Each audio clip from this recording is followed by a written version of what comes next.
Dr. Paul Hutchison. Thank you, Mr. Speaker. It is a great pleasure to support Prime Minister John Key's motion that this House has confidence in the National-led government. Mr. Speaker, I've just been travelling around the wonderful electorate of Hanua doing my annual general meetings, about 14 of them, and it's a great pleasure. They are real people. I'm there all the time, Mr. Cosgrove, I assure you. But the good news is this, Mr. Speaker, that I'm able to tell those people about the fact that economic growth under this magnificent national government is 3.5%, that unemployment is coming down 6% and going lower than that, and that interest rates have been the lowest ever in the last 50 years, Mr. Speaker. And I must say, those hard-working people of Hanua that work on the farms, that live in the towns and hamlets of our provincial New Zealand, echo their support for this national government. But, Mr. Speaker, what's really important is to understand where we came from over these last 5 years, because the contrast is stark, Mr. Speaker. We inherited an economy from that dismal former Labour government back in 2008, where the current account deficit was 9%. Today, of course, I'm able to tell the people in the provinces it's 4.3%. I tell them on a weekly basis. I'd tell them every day if I could, Clayton Cosgrove. No longer an electorate MP. This man, we never hear from him these days, let alone the people of Regiora. Do they even know his name? But, Mr. Speaker, the net external debt back in 2008, after that Labour government had blown out to 84%, now, of course, trended down very successfully to 71%. Inflation was running under Labour at 5.1% only 5 years ago. Now, of course, it is down to 1.6%. But more importantly, interest rates 5 years ago under Labour, 10.9%. And we see Mr. Twyford over there talking about houses till his head comes off. Every New Zealanders know that interest rates are all important, and that under this national government they have come down to 5.9%. Food prices under Labour in the previous year to 2008 gone up 11%. In the last year, food prices have gone up no more than 1.6%. And what a huge change. And I can tell you that everyone in the provinces, everyone in the towns and cities of New Zealand realise very much that under a national government there have been major improvement. But let's go on. What about government spending under Labour for those last 5 years?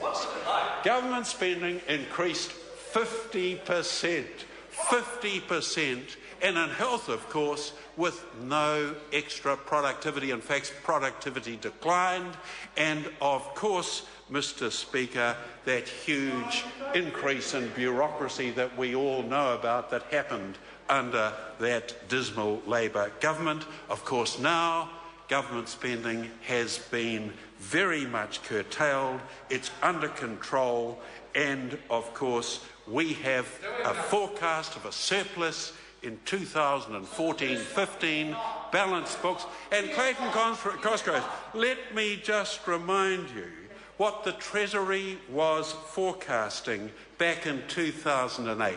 Never-ending deficits and debt looking likely to get to 60% of GDP and never come down.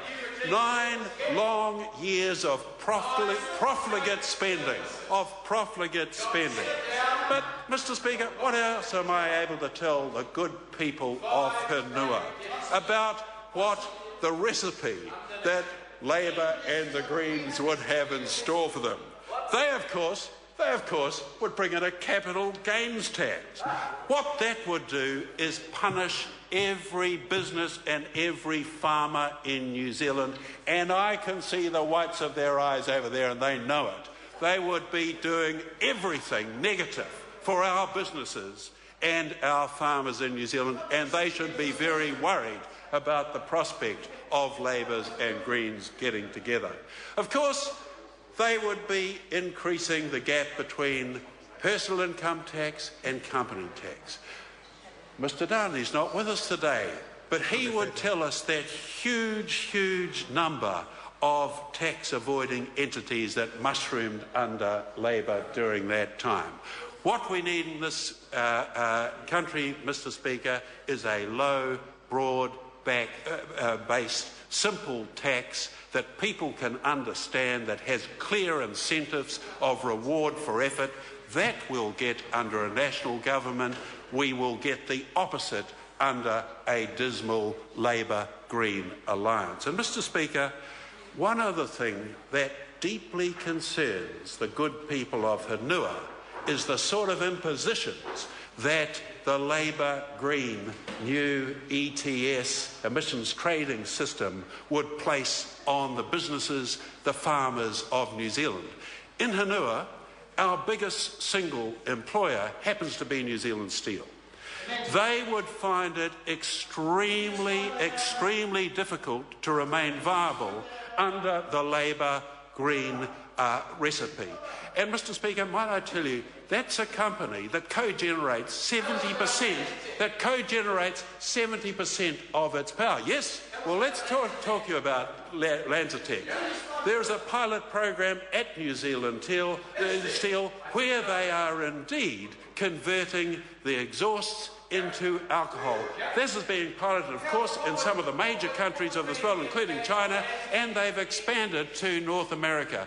This is great innovation, and this is the sort of company that Labour and the Greens would gladly destroy. Mr Speaker, let's go back and have a look at what the other plan they've got. That's the plan to nationalise the power industry. That sends shudders up and down the spines of every businessman and farmer in this country. And what's more, they're planning on setting up the 97th insurer in New Zealand. Mr Speaker, they just do not understand how business works, how we have to work really hard to get an efficient, effective New Zealand. But I'd like to turn to their glorious leader, the one of the moment, Mr Cunliffe, who certainly his veracity has been so deeply tested recently. The $60 a week lolly scramble for every child. And, Mr Speaker, I am hugely interested in making sure that every child in New Zealand has the chance to achieve their full potential. But, Mr Speaker, what we did here in the Health Select Committee was from Professor David Ferguson, an expert on children and an expert on social development.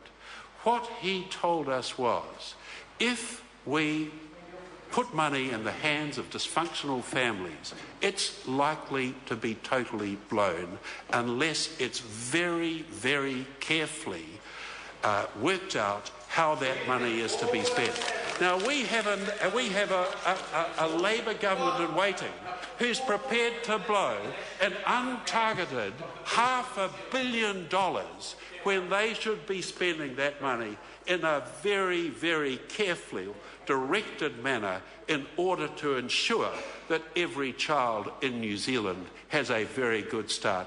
That was one of the saddest things I've seen at the beginning of the year coming from Mr Cunliffe. Mr Speaker, I'd just like to finish this speech on a high note by talking for one moment about the wonderful achievements in health over the last 5 years. And immunisation is one of the classics. 5 years ago, only 67% of New Zealand children, 2-year-old, completed their immunisation. Today, it's over 90%, and Maoris Māori children in something like 12 DHBs have even higher rates than non-Māori. Under national government, we have a very bright future. Call the Honourable Clayton Cosgrove. Mr.